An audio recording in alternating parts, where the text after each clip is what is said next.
Joining us live to talk about the history lesson, Lisa Daftari, Fox News contributor, Middle East specialist as well, to talk about the president's comments in regards to Iran. She's in New York.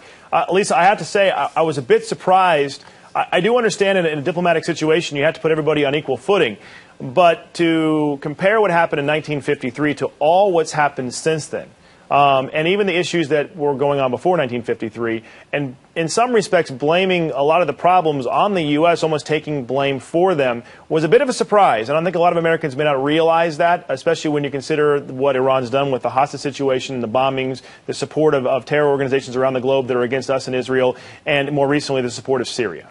Right. You don't even need to go as far as this moment to point out what Iran is doing and has been doing. You look at the human rights records that they have in their own country, the fact that at this moment they will be hanging people and executing people for their religion, holding 2 of our own American citizens in their prisons, their involvement in Syria, both financially and militarily.